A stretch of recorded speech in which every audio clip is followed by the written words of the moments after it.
Hello, everybody, and welcome back to a brand new episode of the NR 2021 NASCAR Cup Series season. Coming at you today, the start of the round of 8 at Texas Motor Speedway. Just 8 drivers remain fighting for 4 spots at the end of these 3 weeks of racing at Texas, Kansas, and then the paperclip at Martinsville Speedway. Now, I am joined as usual by Jay Cook. Jay, we were here earlier this season at Texas Motor Speedway for the All-Star Race, and we saw absolute chaos on NR 2003. It was wreck after wreck after wreck. So there's going to be a lot of pack racing today, which we're not going to see in real life. So it's going to be way different. And I think it's going to be no one's going to be safe here, no matter where you are in this playoff grid today.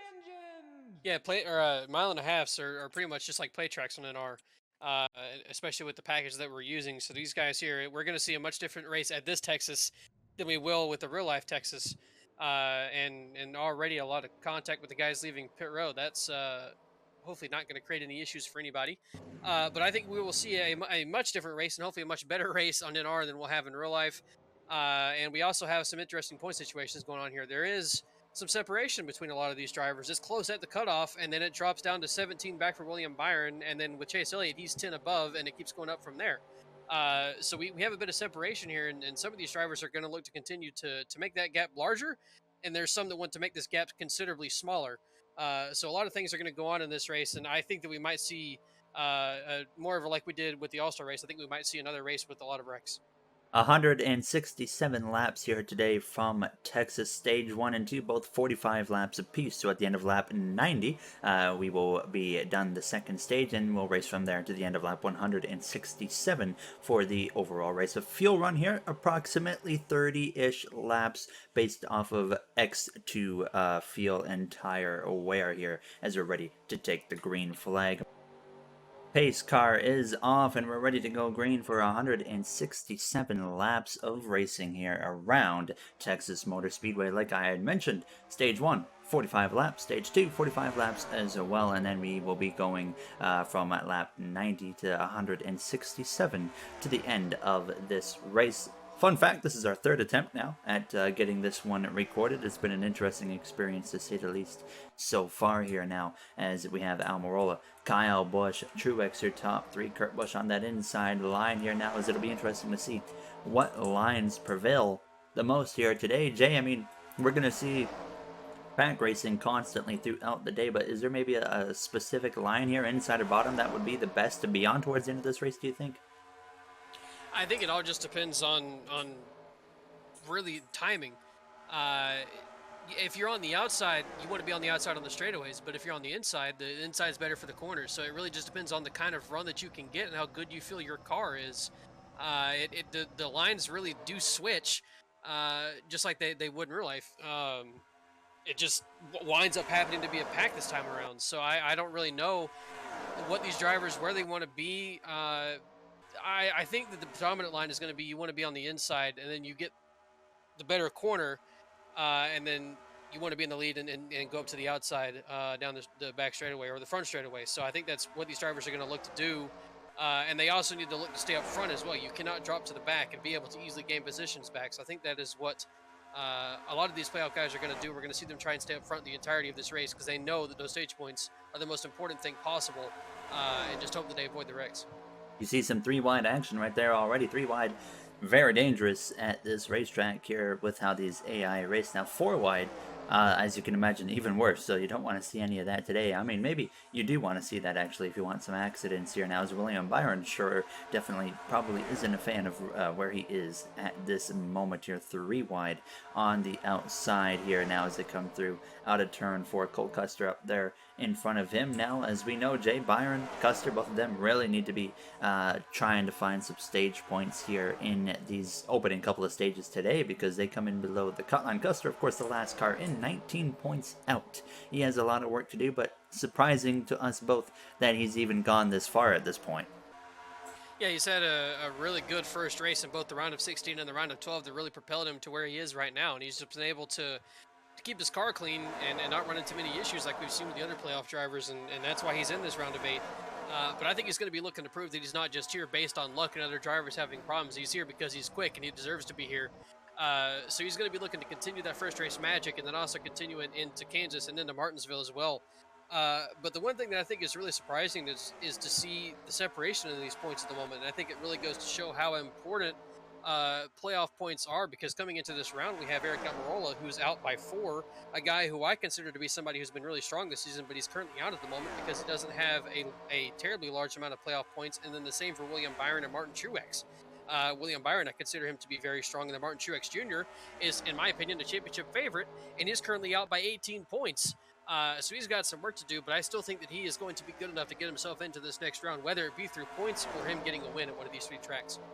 I mean, like you mentioned there with Truex, arguably the best driver in the last half of the season, but due to the fact that he's only won one time being in the playoffs, that's 5 playoff points, and he's only had 2 more playoff points than that. So he's only won 1 race and 2 stages. So it doesn't matter how strong you are if you're not winning stages or races. I mean, you can find yourselves in the situation that Martin Truex Jr. has found himself in, or William Byron, who, in my opinion, is in the top 5 in terms of consistency this season. We've only seen him win 1 race, and that was at Circuit of the Americas, the one track where we wouldn't really expect to see William Byron pick up the win, but that's where it was. But he's been very consistent, and he hasn't been able to pick up those playoff points, though. So at this point, Jay, I think consistency can only take you so far. Now, at this point, I mean, do you think that's going to be able to propel him into a Final Four spot? It's only going to be able to propel him into a Final Four spot if he's consistently getting playoff points. Well, at this point, not really playoff points, but if he's consistently getting stage points and outscoring every other driver. And that's what he's really got to do. And that's also what Truex is going to have to do, and Cole Custer as well.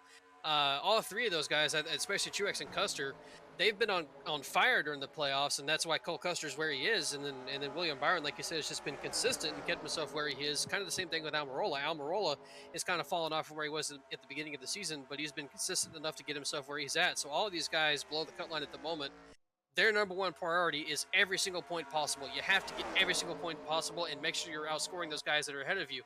But at the moment, that's not happening.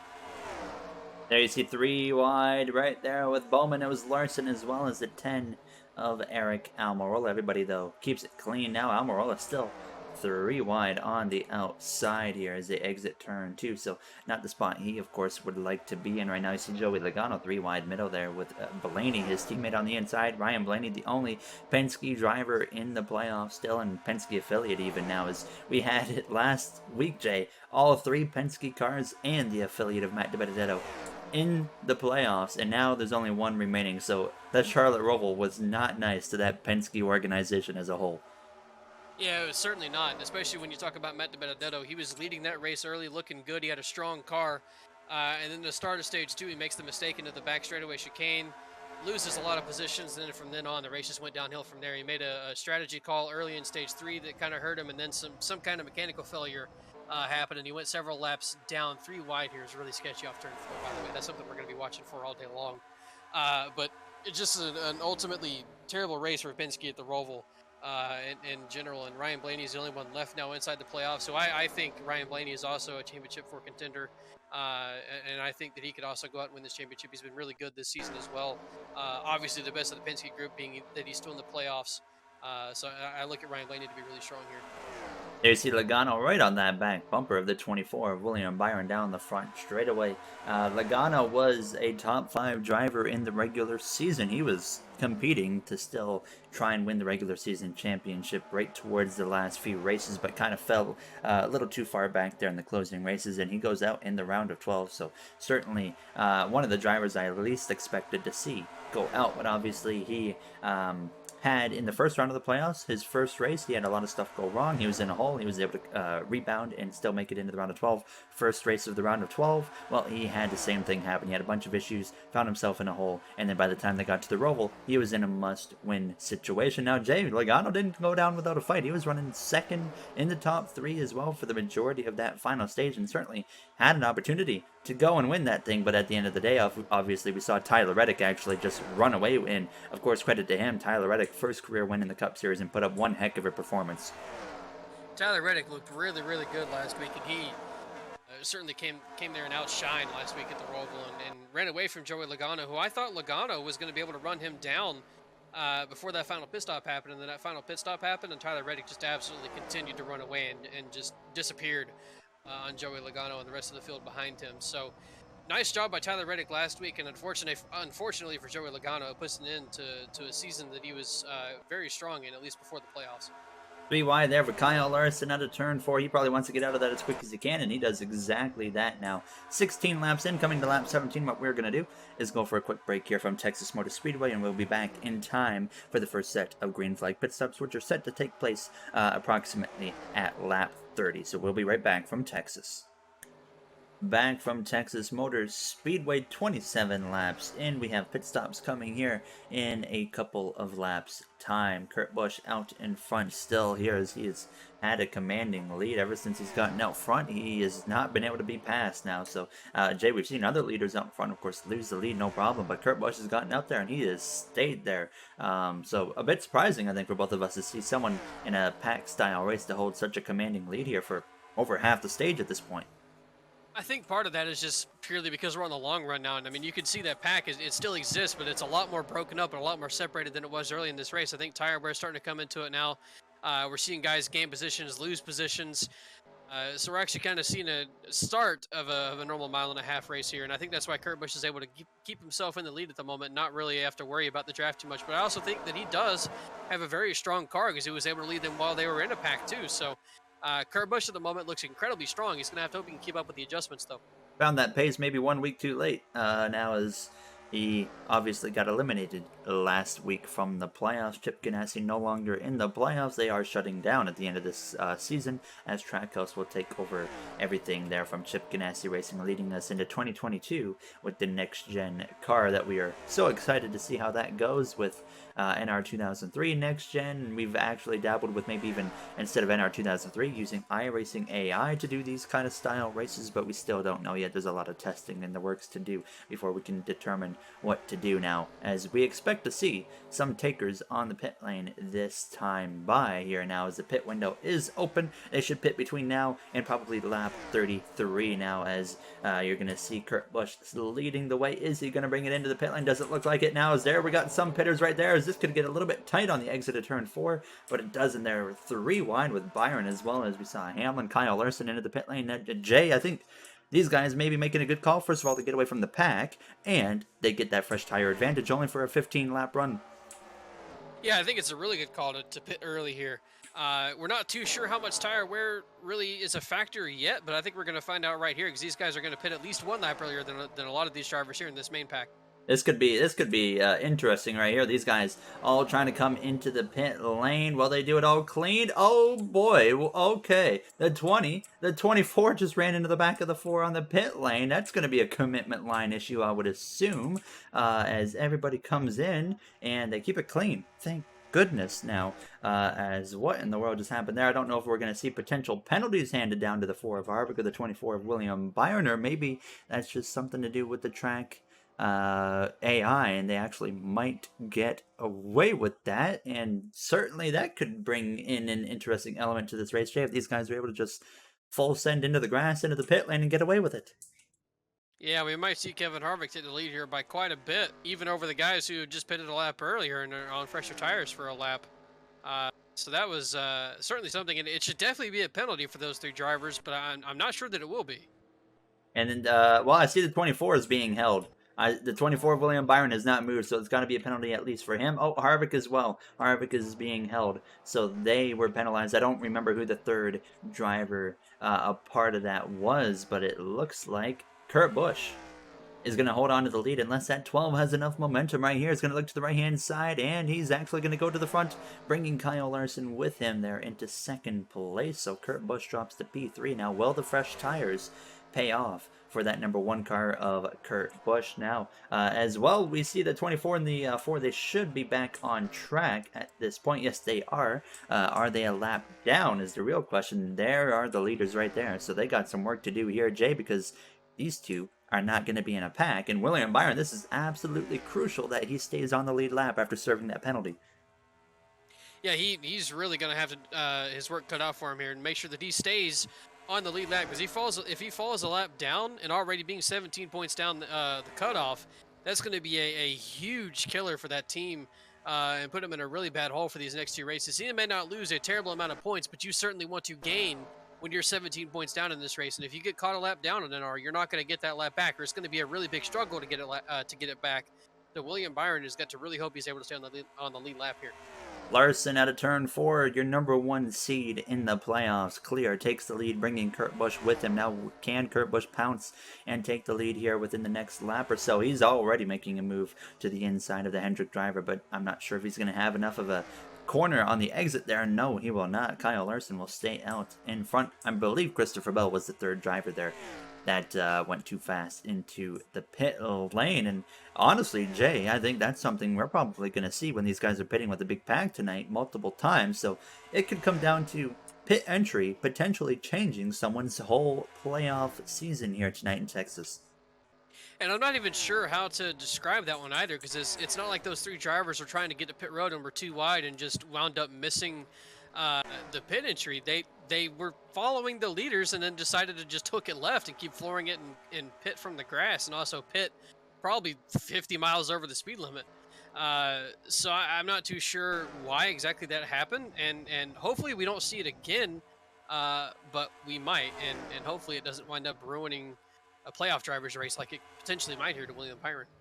Byron, I believe he is going to be able to stay on the lead lap, less than 10 laps to go here from stage 1 as Kurt Busch continues to try and scrap it out with Kyle Larson, who remains clear though down into turn 3, but Larson's not going to cover the inside and allow Kurt to maybe take that opportunity, but nope, he shuts the door there through the middle of 3 and 4, so you got this little 3-car breakaway here. Then you got the next pack with Matt DiBenedetto. You got Kyle Busch 3 wide with Keselowski as well as Daniel Suarez. But you know what we're not seeing, Jay, after those pit stops is we're seeing a very heavy lack of playoff drivers inside the top 10. So as of right now, I think we only got the 10 of Aric Almirola and we got the 12 and the 5. Only 30% of the top 10 right now are playoff drivers. This is a huge missed opportunity for anybody that's below the cut line right now.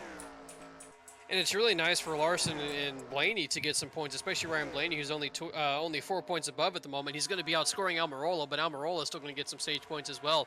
But yeah, it's extremely surprising to see that we only have 3 drivers in the playoffs inside the top 10 at the moment. I'm not too sure if that's because maybe those playoff drivers pitted a lap or 2 late and they lost track position because of that, or what. But something obviously happened within the pit cycle, and it's resulted in them being outside the top 10, and that's really not a good thing for those playoff drivers. All of them, all 8 of these guys, want to take advantage of these stage points and get all of them that they can, no matter if they're above the cut line or not. And right now, only 3 of them are. 6 laps to go in stage 1 here. 45 laps will conclude stage 1 here now, as you're seeing the second pack just below 2 seconds behind, led by that 21 of Matt DiBenedetto. We're seeing a couple of guys in specific that were eliminated last week having good runs here. Kurt Busch and that number 21 of DiBenedetto. Kyle Busch didn't even make the playoffs this year, still looking for his first win coming up on the 1-year mark since he got his win in 2020 at Texas Motor Speedway, and that was his only win of the year. So in NR 2003 standards, not counting 2021 real life, Kyle Busch is going on a full year winless after today now, as he is getting overtaken by Daniel Suarez for Trackhouse Racing. We're also seeing, Jay, a couple underdogs here in the mix right now in the top 10. Suarez as well as the 47 of Ricky Stenhouse Jr. A bit surprising to see those guys somehow able to capitalize on this pit cycle. Especially when we're in the playoffs at the moment, and a lot of these drivers are fighting for their playoff lives and need to get every single point possible. It's very abnormal to see non-playoff drivers, especially underdogs, inside the top 10. But that's what we're seeing right now, and I think a lot of it has to do with some nice pit strategy maybe, but I think they also could just be fast at the moment. And once we see these guys get back under caution, though, and they get back into a pack, I think we'll see these playoff drivers go right back forward again. 3 laps to go in stage 1 as they cross the line. You see right there a Rick Ware racing car of Cody Ware. That could be a factor in deciding who wins stage 1 here from Texas Motor Speedway. Then you got the second little pack right here. Actually, third little pack, sorry. You got the front 3. Then you got that second pack with DiBenedetto all the way through Ryan Newman, who's having another good run as well. And then you got this third pack and the fourth pack led by Chase Elliott here now. But 10th place right now belongs to Ryan Newman. So if a playoff driver like Hamlin or Custer want any points right now, they got to run that 6 car down, and that is pretty unlikely here with the final couple of laps underway in stage 1 now, as you see Larson holding a nice lead. And Jay, a bit surprising to see that 5 actually able to keep that 1 car behind him so well. Yeah, I honestly expected Kurt Busch to be able to easily get this lead back and pull back away like he did early in this stage. But obviously, I think Kyle Larson made some adjustments to his car and has made his car really good. And obviously also took advantage of pitting a lap early to put himself in that position where he is. And Kurt Busch has just not been able to get back past him. In fact, losing a little bit of ground now. Larson leads the way on the final lap of stage one. Kurt into second over Ryan Blaney there in P3. Kyle Larson on track to get another stage win. Playoff points that he's picking up right now don't matter, of course, but it's all about the 10 points he's about to get here for winning this stage, which could be a crucial 10 points when it comes to the end of Martinsville Speedways. We never know what is going to happen here in these closing races of the playoffs. Kyle Larson out of turn 4 comes through to win stage one from Texas.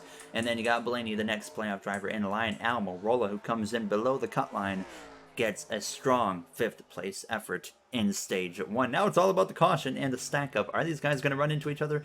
We certainly hope not, but it's going to be interesting to watch here now, as they got a good, decent chunk of ground to get to the pace car, so they might be okay. So far, so good, as they will be pitting this time. Bye, Jay, we've also seen that pit lane is very, very dangerous. So I feel like we could see a lot of chaos happen there as well.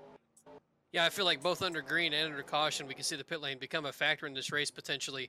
We've seen it a few times already this season, and Texas is certainly going to be added to that list of possible implications based on pit road. We've seen some drivers have some contact on pit road before, have struggled getting into their box. All kinds of things can happen on pit road. So this is a moment where all these drivers here, especially the playoff ones, are going to want to hope that they have some clean pit stops and a clean time on pit road.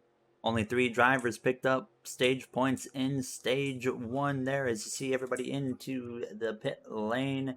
Kyle Larson right here into his pit box. Of course, a 4-tire call is what it should be now for everybody here. So Almirola going to come in here in the first pit stop, so a bit of an advantage to that number 10 team there for qualifying up front for today. Martin Truex Jr. a little bit down the order as that second pit stall, as he's going to have to look to rebound as okay, look at this. A bit of a close call right there. Really good stop from Matt DiBenedetto, who's going to find himself in P3 at the end of the pit cycle there, as everybody comes through and everybody's keeping it clean. It got close right there. I see some damage on the left side of the 6 of Ryan Newman, and the 19 and the 9 got close to some contact there, but overall a lot cleaner than expected, as William Byron spent some extra time on the pit lane there. He is way back. Actually, sorry, he was catching up to the field after the caution. That's why he's so far back. So what we're going to do is go for a quick break here from Texas. We'll be back for the start of stage 2.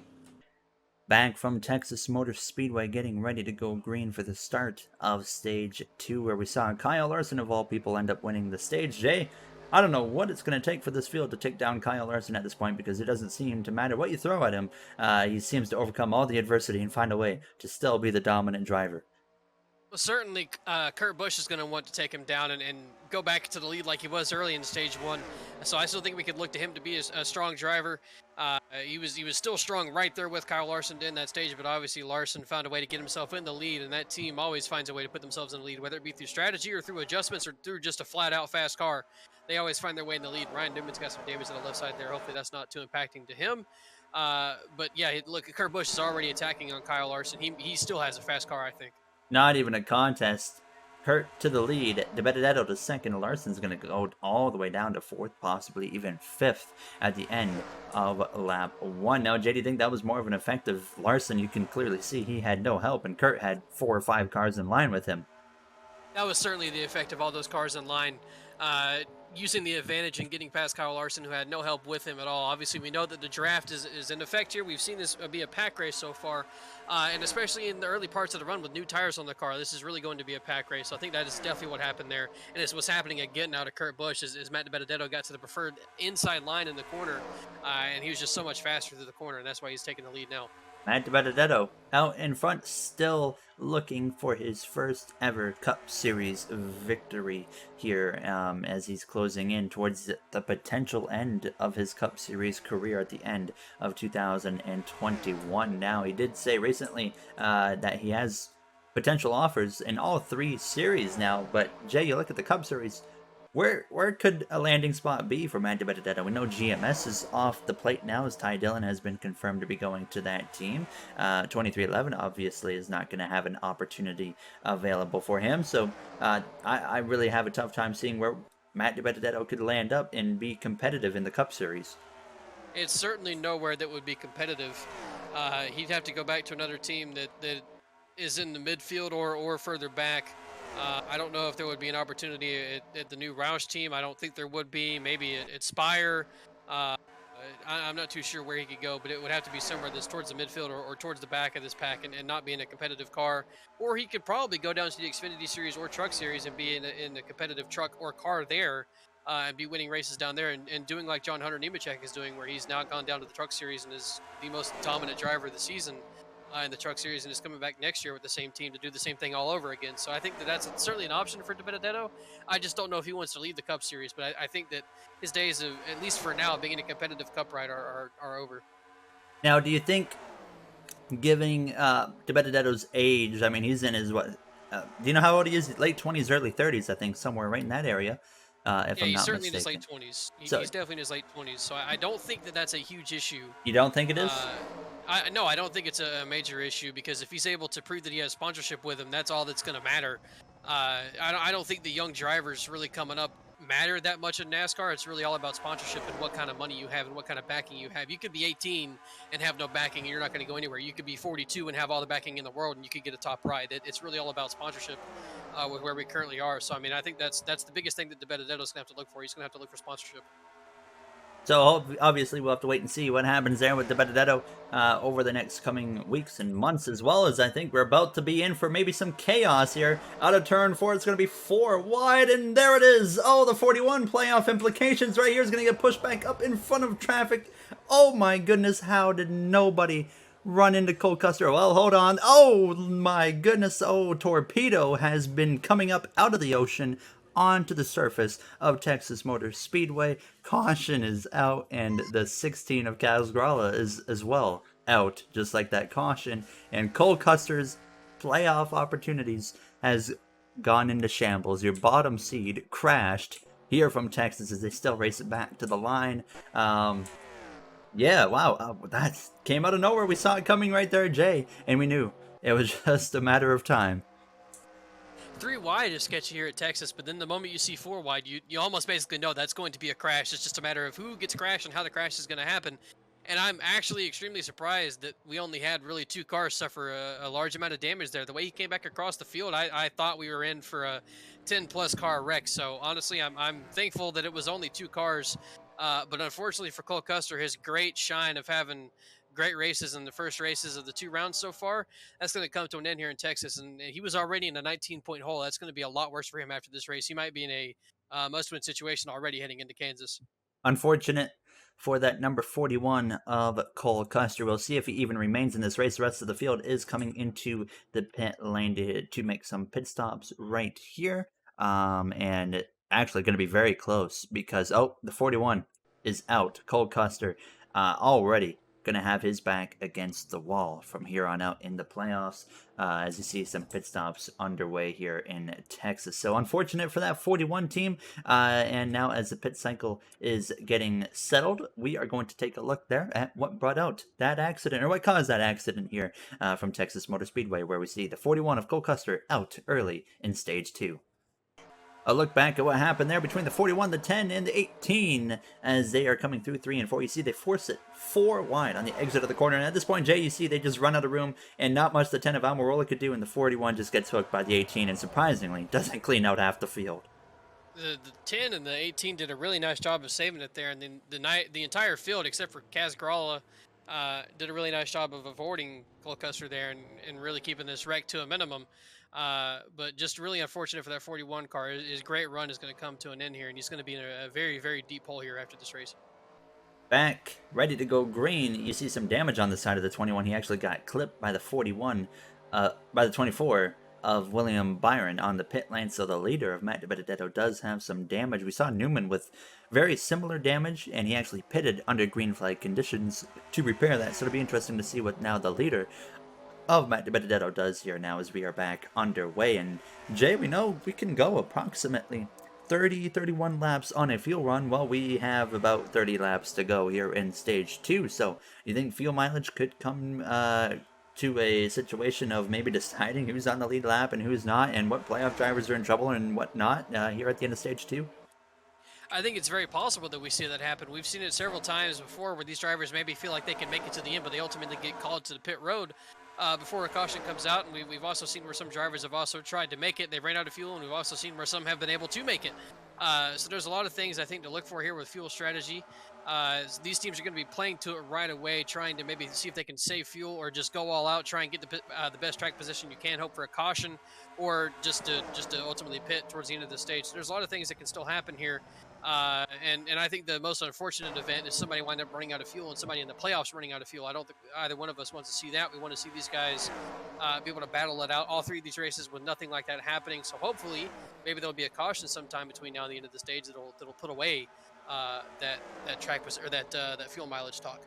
All it takes is one four-wide moment like we just saw here a few minutes ago, taking a playoff contender of Cole Custer out. He's 19 points below the cut line coming into this race, and he is scored in 37th place. He's only going to get 1 point here today from Texas, as he also did not pick up points in stage 1. So he is going to have quite a bit of work to do here, to say the least, if he wants to make it into the Final Four. So we'll have to wait and see what he can pull off here in these coming weeks at Kansas, as well as Martinsville at the short track. Now, Jay, I mean, we were talking about Almirola earlier. He's kind of fallen off lately.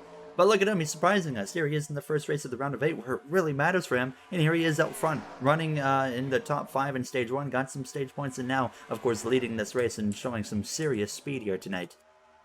Having a really good run so far at the start of this stage, too, and he's doing everything he needs to. That performance doesn't matter if you get a win. If you get a win, he's into the next round anyway, so you won't have to worry about these next 2 races either. Almirola at the moment doing exactly what he needs to do. He has good speed in that car, like you mentioned. He ran top 5 in stage 1, and maybe hearing us talking about how the fact that he's been underperforming so far in these playoffs, maybe hearing us and going, yeah, I'll show you underperforming, and going out and taking his lead here, and making us eat our words a little bit. Yeah, I mean, you got Keselowski running well here as well. Kyle Larson back up into P3, your stage 1 winner. Truex, Kyle Busch, Blaney, Kurt Busch, surprisingly, they're a little bit further down compared to what they were in stage 1, but as we know, it's a plate race. I mean, anything can happen here. Matt DiBenedetto dealing with some damage on the right side of that car. We'll see if he's able to nurse it back around, but I think, Jay, it's pretty obvious. Since they picked up that damage on the pit lane, it's taken quite a hit on that car that was previously leading this race. Yeah, he really, kind of the same thing as last week. He had a nice stage 1, and then stage 2, the issues start happening for him, and this time it happened on pit road. He had some contact with William Byron, and it put pretty good damage on the right side of that car, and obviously he has suffered on pace.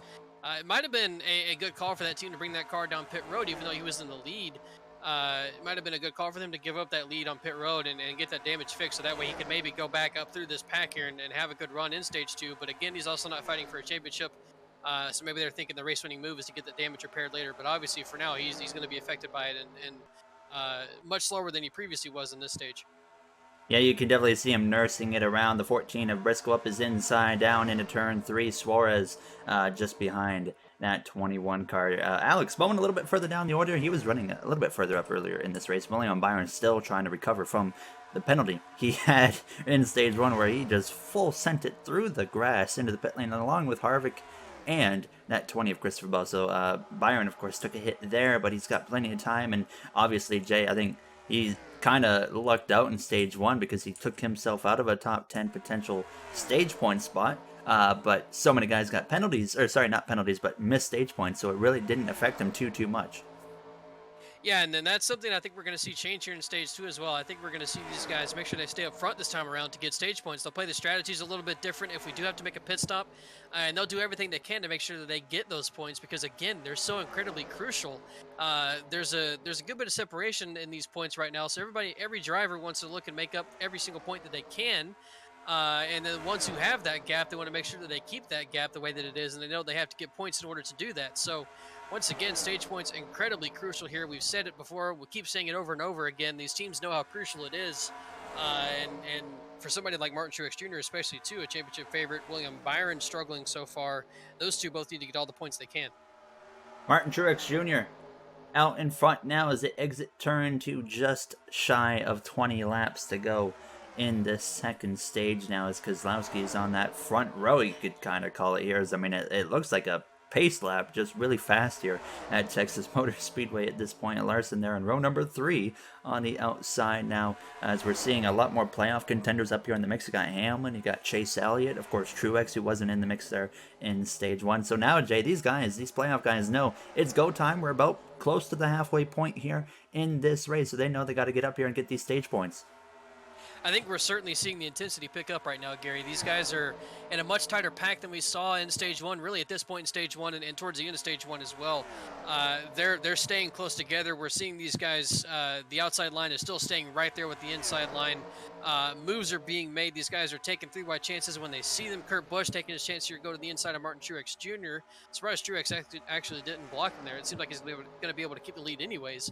But yeah, everybody's making their moves as they can right now. Again, stage point's crucial, and then also, like you mentioned, getting to the halfway point in this race, starting to get later. You have to take every single gap that you can at this point. Benedetto 3 wide in the middle there, right in front of a playoff driver of William Byron. Now, it is pretty chaotic, but what we are going to do is hopefully no crash happens while we do this, but we're going to take one quick break here from stage 2, and we'll be back to bring you to the end of this stage. Back from Texas, coming to 5 laps to go. In stage 2, Truex out in front. He won one race in the last round, and that locked him in to this round of the playoffs. Of course, he's been what Jay and I have considered to be the championship favorite since, I would say, race probably 17, 18 into the 20-ish area of this season. It has been unbelievable what a turnaround Martin Truex Jr. has had this season. And we honestly, Jay, thought we were going to see the same thing out of his teammate Kyle Busch, because at the same time Truex got better, Kyle Busch did as well.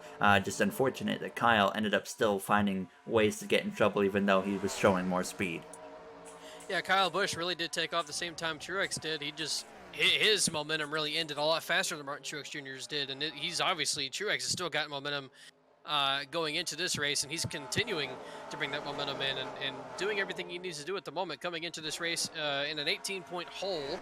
But he's in the lead at the moment in stage 2. That's going to be 10 plus points for him. Cole Custer is not in the top 10. Well, Cole Custer's retired. Yes. So Cole Custer's not doing, he's going to be in a hole after this race. So at the moment, Truex is doing everything he needs to do. Cole Custer is not. And Martin Truex Jr., if he wins this race, that's going to wind up putting Ryan Blaney outside of the Final Four. So that's also unfortunate that we really have to not see Ryan Blaney, Martin Truex Jr. or William Byron make this Final Four, because I think all 3 of those drivers have been good enough this season to make it. 3 wide right there with Larson, the 14 and the 10. Oh, the 10, they're a little bit sideways now as Eric Almirola in specific has found himself 3 wide, 4 wide, making contact. During the break, we saw him 3 wide with Kyle Busch and made contact there as well. But out front, coming to the final lap of stage 2 is Martin Truex Jr. over Kurt Busch. And Jay, that one car of Kurt Busch, again, finding a way to the front at the right time, but do you think he has enough to make a move here on Truex before this stage comes to a close in about a lap and a quarter's time? I think Truex has got this stage win on lock. He's looked really good. Kurt Busch obviously has looked really good as well.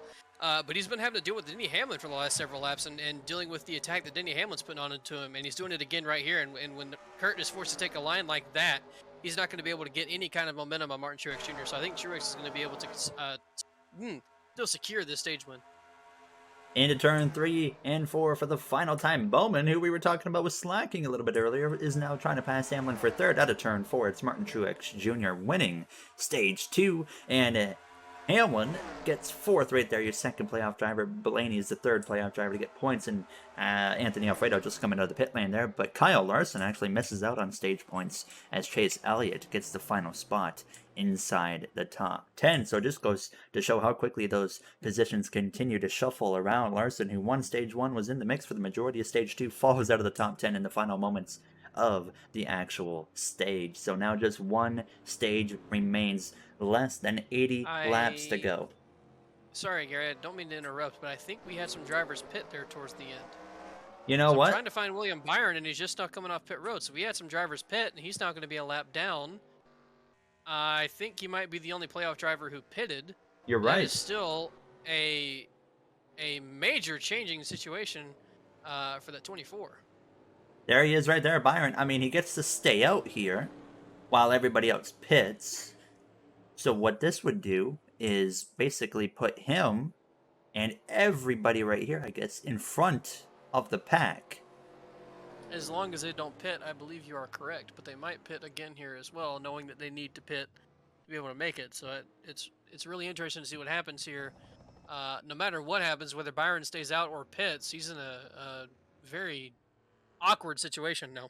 And I mean, you got to think about it, Jay. He spent the rest of actually the whole stage two battling himself back into the mix, and then of course that happens right there, and now he's going to have to spend the rest of this race as well trying to battle back.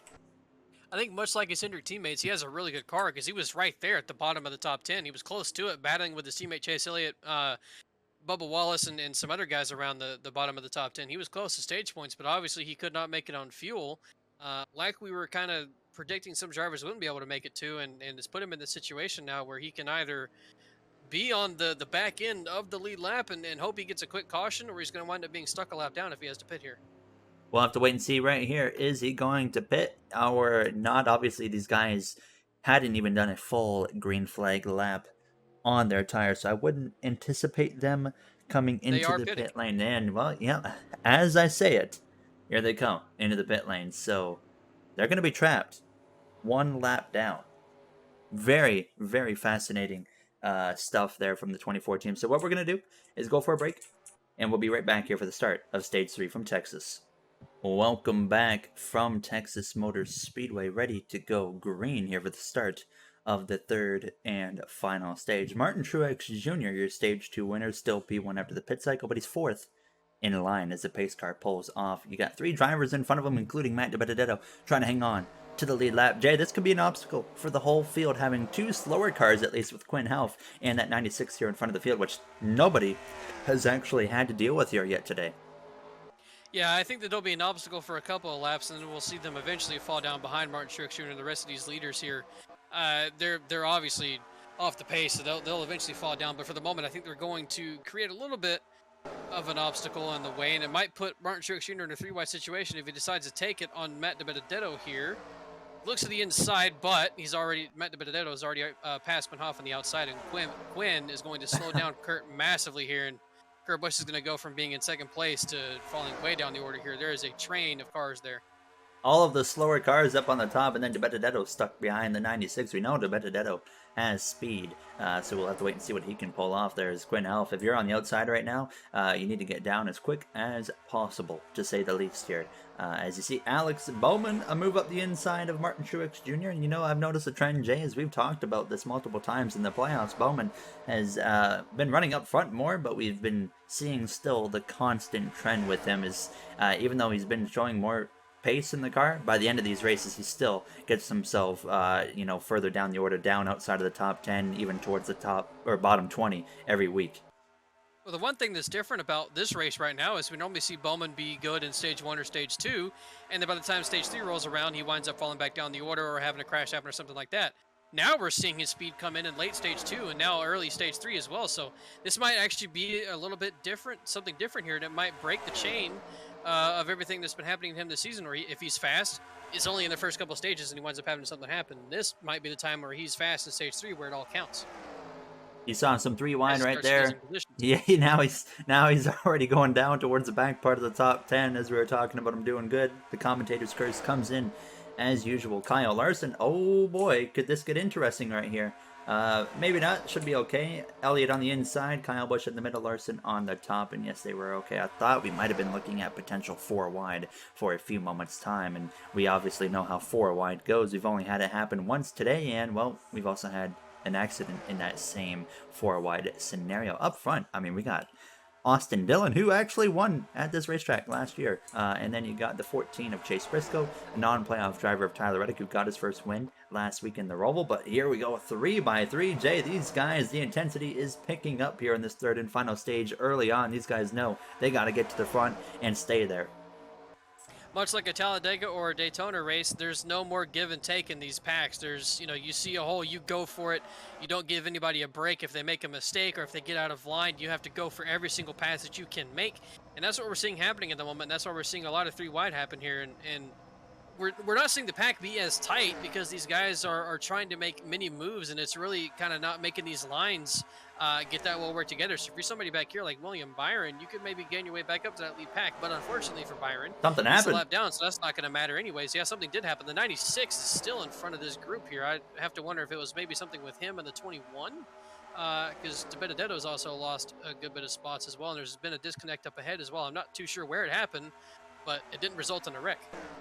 So, yeah, you saw some drivers off the pace. As William Byron, by the way, is trapped 1 lap down still. So both him and Cole Custer are probably going to be the biggest losers here today in Texas. And both of them, especially Custer, I mean, already has to look at There's caution. Oh, yes, caution. Oh, in the background. Oh, yes, we got big trouble there for the 47, the 51 as well, the 53, and here comes Ryan Newman into the mix once again. He's way off for some reason as the caution is out. They still have to race it back here now as Matt DiBenedetto leads the way, or Eric Almirola leads the way out of turn 4. I'm thinking of my NASCAR Heat 5 career mode as Matt DiBenedetto. Oh my god.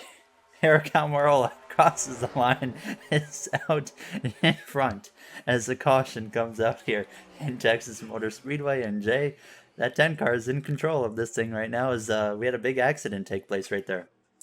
And that 10 car of Eric DiBenedetto leading this race apparently. But yeah, he's once again doing everything that he needs to do, and so is Martin Truex Jr. Got himself back in second place. He lost some positions early in this stage 3. Both of those guys would really like a win at the moment. Almirola, I believe he's 4 points down the cut line right now, so both those guys are below the cut line heading into this race. A win would be crucial for both of them.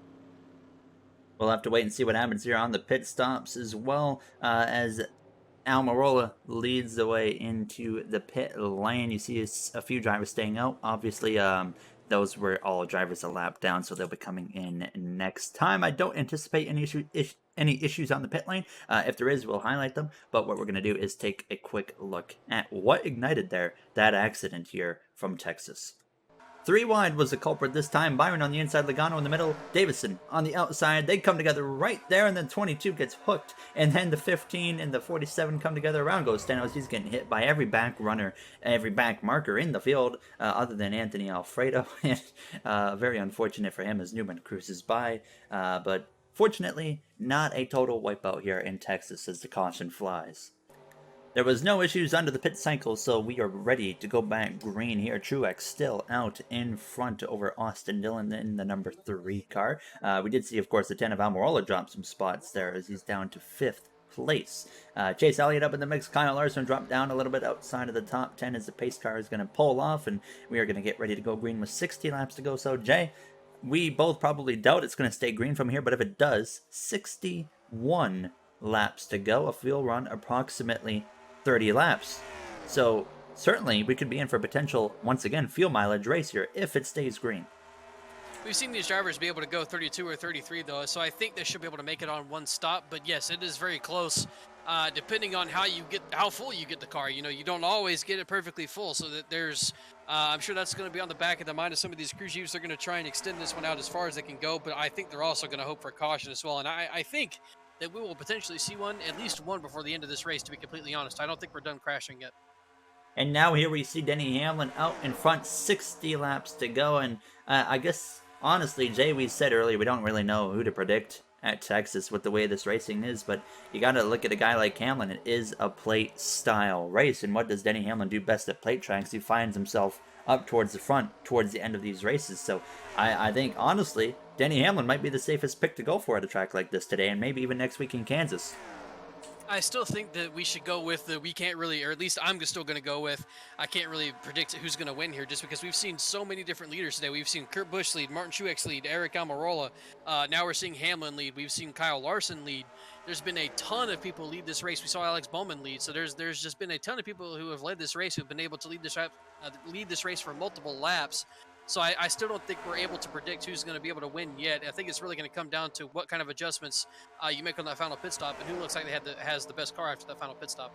3 wide out of turn 4. You got 3 non-playoff drivers scrapping it out here at this point now.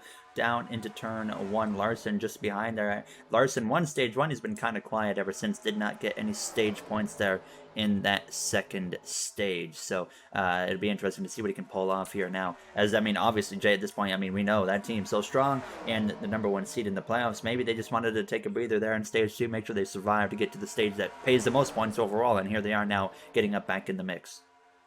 Yeah, Kyle Larson has a really strong car in this race as well. So I think that we're going to see him make his way back towards the front here. Like you mentioned, this is where it all pays off. The points don't matter, or the points probably didn't matter as much to him in stage 1 and 2. Making it to this point in the race where you can get the win is probably what matters to that team. Coming into this race, give me a moment. Coming into this race, he had a 22-point gap over that cutoff line, so still not anywhere near close to what he's comfortable with. But it's, again, he's the top seed and he's above everybody else, so he can play with that a little bit. He just needs to make sure he doesn't put himself going into these next couple of races with that gap being much smaller. You know what I think a good time to do the AMP segment is? I think it's right now. We forgot to do it last week. We've been doing pretty good lately with it, and we've kept mentioning it during the breaks, and then we keep forgetting by the time we come back. But it just popped into my mind. So what we're going to do is we are going to get amped here for a few laps time from Texas Motor Speedway.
There you have the amped segment here from Texas Motor Speedway. Something happened to Kyle Busch in the background when we were watching from a rear view camera, but he got whatever happened under control pretty quick, and he is still right in this pack now. As you see, Kyle Larson, he was 3 wide there for a brief moment as well. Now it's a good bit of 3 wide now as things are starting to calm down a little bit. We do have some green flag pit stops coming relatively soon here, but what we are going to do is go for one final break here from Texas Motor Speedway, and we will bring you guys to the very end of this race when we return. We'll be right back from Texas. Back from Texas, a little over 40 laps remain as the leaders have run down lap traffic, including Cody Ware, BJ McLeod, and 34 of Michael McDowell. This could be a whole new curveball, Jay, especially when the 2 lap cars are going side by side right in front of you. Yeah, it's really going to hurt that line that Martin Truex Jr. is in, and Chase Elliott as well. Those guys are really going to want to find a way to get to the bottom, or maybe take the 78 3 wide if they're able to find their way through the middle or something like that. But they're going to really be hurt, and it doesn't help that the 51 is also slowing up the inside line as well. So both lines are actually blocked by cars at the moment, and they're gonna really have to struggle to get around him because the 51 will just not move out of what. There he goes. Now he's out of the way. Denny Hamlin. That inside line is going to get past here, and that outside line is really going to be hurt. That's going to hurt Martin Truex Jr. and Chase Elliott big time. And they'll easily get to the inside of the 34 of McDowell as well, so they're actually going to be able to manage this pretty well. We expect to see some pit stops in between 10 to 12 or so laps time, so not much racing to go here, as we're seeing the two Chip Ganassi drivers there of Kurt Busch as well as Ross Chastain close in up here on the front battle. We saw your stage 1 winner of Kyle Larson back up in the mix as well. Now as Almirola makes a move to the inside of Denny Hamlin, and Jay, that could be bad news for Hamlin because he's going to have zero help as he sees the train all the way back from like 6th, 7th, 8th place on the inside. I think Hamlin might be able to find his way to the inside here because this line is going to move up to the top down the back straightaway, and never mind, no it is not. It normally does.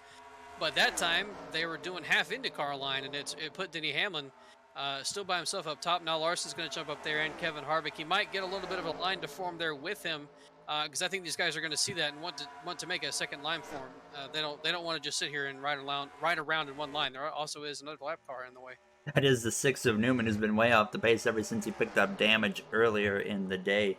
Almirola out in front. Tyler Reddick, last week's winner. Here he is backing that up with a strong run so far here in Texas now. Larson still up on the top. Reddick goes to the top now as well here, as it's all going to be about timing. Where does that 6 car go? He goes to the pit lane, so that's no longer going to actually be an issue. So perfect timing for the field right there as Hamlin is side by side with Aric Almirola. Jay, how hard are you racing a guy like Almirola if you're Hamlin right now? Both of you trying to win your way into the Final Four, but of course you're trying to not wreck each other and take yourselves out of a chance to make that Final Four. I think you race him extremely hard. You just don't push the limit too much to where you're going to wind up being in a wreck, because you don't want him to get a win. You don't want him to be locked in. You don't want to see anyone else aside from yourself get locked into this Final Four, no matter who it is. It could be Cole Custer or Denny Hamlin. It's not going to want to see him get locked in. So Hamlin at the moment is going to race him as hard as he can, keep him to that outside line, and make sure that he stays in the lead. But as I say that, he puts himself to the outside, and Kurt Busch is going to look to take the lead away here. I think it helps as well for Kurt that he's got his teammate of Ross Chastain pushing him down this backstretch, but Hamlin stays clear in that offer pad Toyota Camry there for Joe Gibbs Racing, the dominant driver for that team this season. The most wins of anybody this season actually is Denny Hamlin with 5. The closest is Kyle Larson behind him with I think 3 or 4. It is for Kyle Larson now as Chastain leaves his teammate of Kurt Busch out, goes to the inside into turn 1 now, as things relatively calm here at this point now, as you're seeing this next group of traffic trying to work their way through the 51, the 78 as well. There's a 24 of William Byron at this point. Jay, I mean, we can probably write off Byron having a strong result here. Based off of what we're seeing, he could get a 24th place finish, which isn't the end of the world for him, but we know for a fact he's going to go into Kansas in Martinsville in a bit of a hole.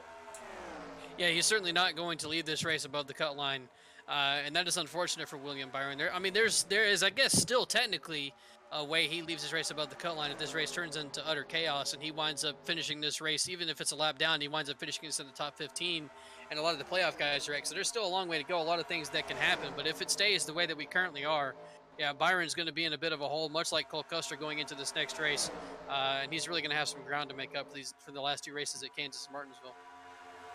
There you saw some side-by-side with the 20 of Bell and Kyle Larson, Reddick, as well as Kevin Harvick there, your Talladega winner from a few weeks ago. Harvick was Suarez in the mix as well. Daniel Suarez having a top 10 run. He's actually been consistently running well here today in Texas. Both his Tricoast Racing team and the 2311 team, 2 new teams to the series this year, both picked up wins in their debut season, with Bubba winning the Coca-Cola 600. Pit stops actually happening. Jay, a little bit, oh my goodness, the 23 is, I don't think, going to get away with that one.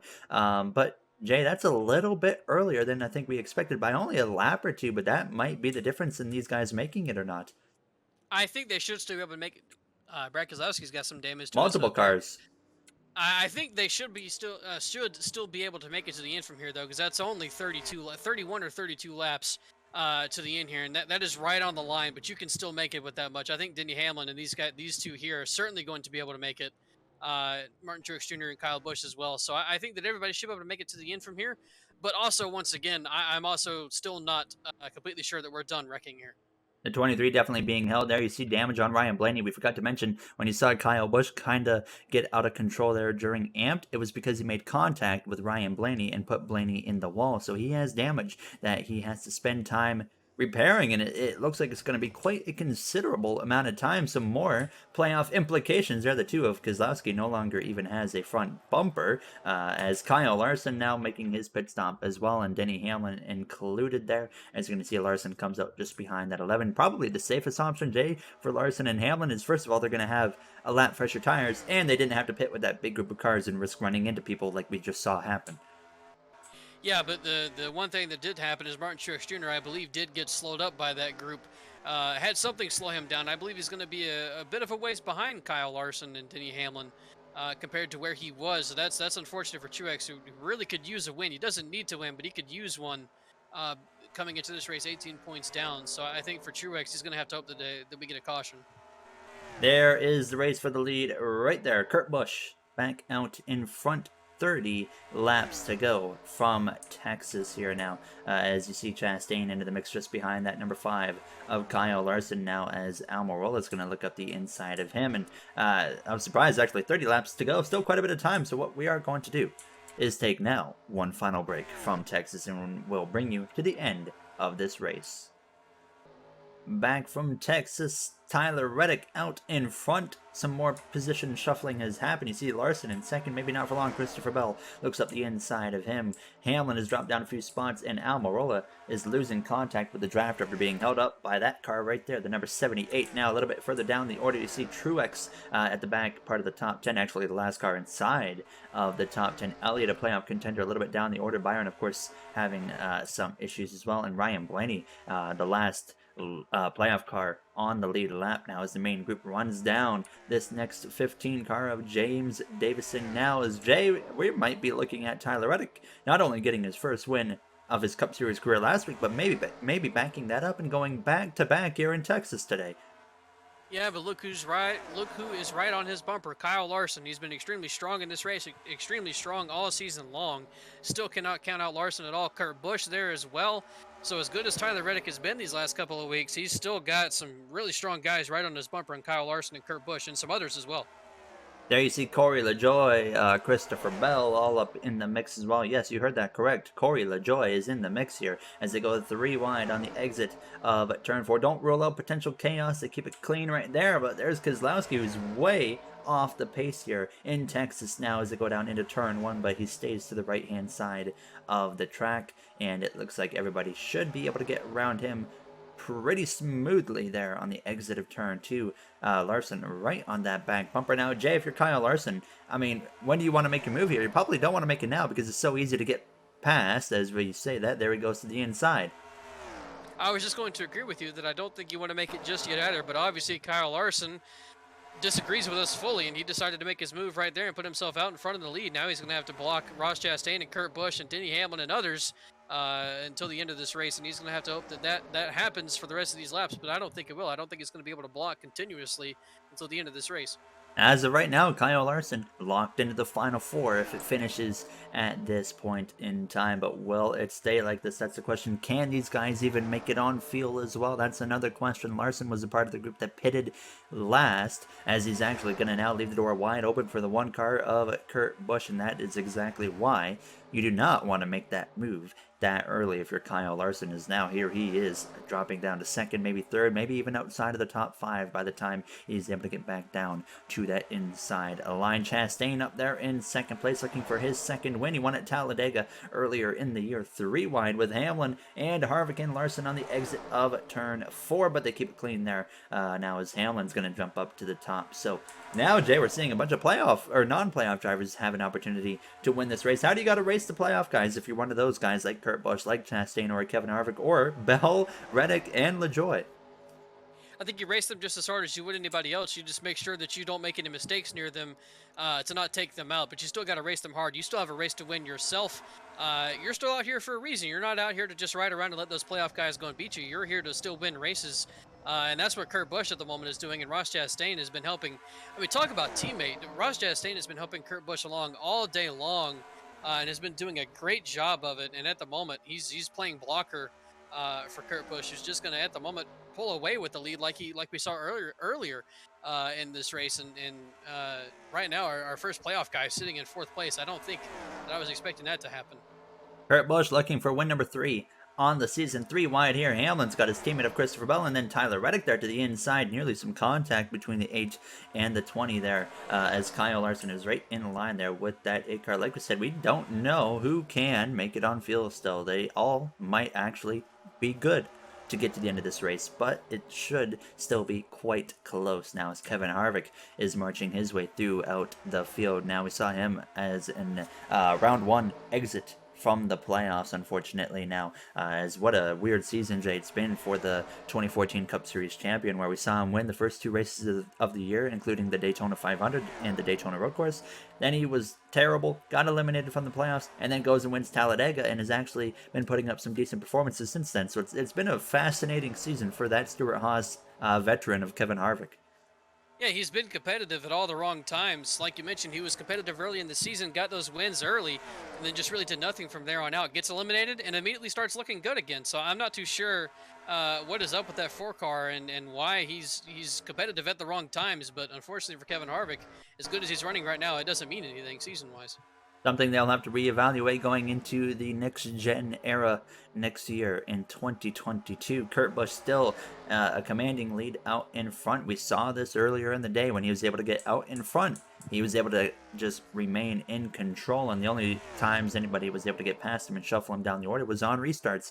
But now he spent the whole race trying to get back into this spot, and here he is now, Harvick into second place, Almirola third, your top playoff driver at the moment. Then you got Larson and Hamlin side by side, who've been the top 2 drivers all season long here now. As Harvick, of course, maybe here Jay could be looking to maybe help his teammate of Almirola maybe get into the Final Four. Would maybe that be a potential outcome of this race? I would certainly think so. And at the moment, Kevin Harvick, even if he gets another win, it's not going to mean a whole lot. But getting his teammate of Eric Almirola win would be huge for him. Get him into the Final Four, which again is something that I don't think really anybody expected. Almirola's just got himself to this point in the playoffs, and now he's in a position to get a win here at Texas, and he's got a teammate with him, and Harvick's going to kind of let him get into second place here. We'll see if Kevin is able to fall in behind him and kind of push him. But once again, Kurt Busch, once he's found his way to the lead, he's pulled away from this pack and not really let them get back to him. He's got a really good car. There you see Almirola not able to complete the pass on Kevin Harvick. Look at the lap traffic as well. That's going to be coming up in these final 4 laps at Texas Motor Speedway. There's, I can count 5 cars. They will not get to Ryan Blaney, actually, or the 23 of Bubba Wallace. So they're still going to have to deal with the 34 and the 51 here before this race comes to a close. So that could be the deciding factor in who wins this race, who maybe gets into Final 4 if Almirola, Larson, or Hamlin can find a way to victory lane now, as they'll be coming up on them any moment here now. As if a caution comes out at this point, race over. So Kurt Busch, first one to the 51. He's going to look to the inside right there, get past him, no problem. Almirola, Jay, might have picked the perfect time to look to the inside of the 4. Yeah, he did a great job of getting to that inside line, and it might work out, it might not, because the 51 plants himself right in front of Almirola. Almirola might be able to go. Yep, he's able to get to the inside here, going down the back straightaway. That's going to allow those other guys on the inside to fall through. Kevin Harvick is going to unfortunately fall down the order, as is Christopher Bell. But now we have Kyle Larson and Denny Hamlin once again getting towards the front of this pack. Those two desperately want to get a win and prevent Almirola from getting a win as well. So we'll see how strong those two, or how desperate those two drive. 2 laps to go. Kurt, a little bit higher on entry than Eric Almirola. Can they make it to the finish? That's the next question. We're going to find out this time by, actually, now, as they are closing in on the back of that one of Kurt Busch. But we've seen Kurt be in control. Can he hold on for another lap and a half into turns 3 and 4? Now approaching the final lap in Texas. Now it looks like everybody is confident they can make it to the end. Now we do see a few pitters with Bubba Wallace coming into the pit lane. White flag in the air. Multiple drivers on the pit lane, actually, now, as Almirola makes a move to the inside of Kurt Busch. JD, I think he has enough to maybe make a move into turn 3. If he was right there with Kurt Busch in turn 1, I think he would have been able, or he would have a chance to do something here in turn 3, but he's just too far back. They cannot make up the ground on Kurt Busch. Kurt Busch has been able to do a masterful job of judging, or of keeping this pack behind him. Through 3 and out of turns 4 for the final time.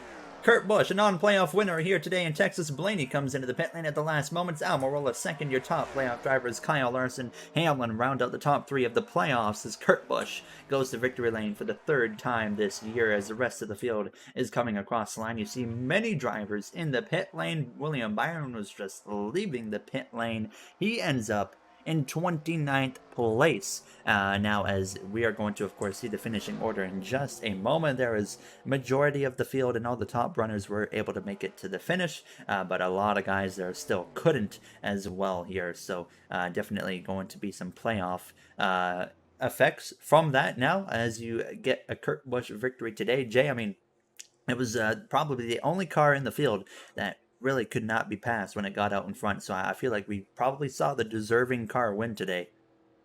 Yeah, I don't know what it was about Kurt Busch's car. It's just the moment he found himself in the lead, Ryan Blaney wound up retiring from this race, by the way. Something had to have He happened still gets there. credited with 20th at least. And maybe he ran out of fuel and was not able to make it to his box. Something had to have happened that made that car retire. Uh, but yeah, Kurt Busch, he may not have been the absolute strongest car. It's just his car was very good when he got out front. And no one was able to get to him and pass him. He did a masterful job of managing the pack when he got out in front. We saw it both times, and he did it early in stage one and then there at stage three as well. And they were all, and certainly it's not like they were all fighting each other as well. On that last lap, in the last couple of laps, they were all on a single line, pushing each other, shoving as hard as they could, and they still could not make up any ground on that one car. It was almost like there was an invisible bubble pushing him along as they would try and catch him. It was that car certainly was very good out front. Looking at the bottom four playoff drivers here today, Cole Custer was down in 37th place. Then you go to William Byron, who went down to 28th there with pitting in the very end there. And then you go to Ryan Blaney in 20th. And then you jump up to Chase Elliott there in P16. Not a great day for the Hendrick driver. Blaney, very fortunate. He did retire for some reason, but still got credited with a 20th place finish here in Texas, which could be the difference maker come Martinsville time in a few weeks. Overall, Jay, surprising that it actually stayed green to the end of that race as we saw a lot of chaos brewing, but they kept it clean to the end and produced a fantastic finish at the same time. Yeah, it posted a really good finish. I didn't think it was going to be that great of a finish considering what we had seen after the pit stops, but everybody kind of got grouped together again, and there was a pack that formed, and it really turned out to be a fantastic finish to this race. And even though there wasn't any kind of major crashes, we still saw a lot of things happen with these playoff drivers, and they didn't all have the cleanest days. Like you mentioned, there half of the playoff field finished below 15th place.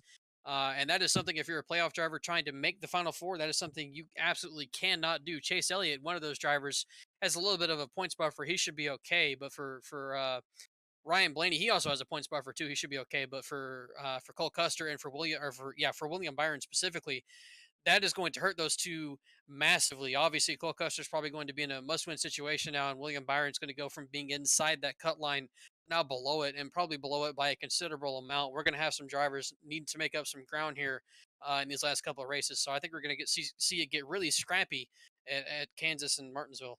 We'll, of course, have the playoff grid up at the end of this video.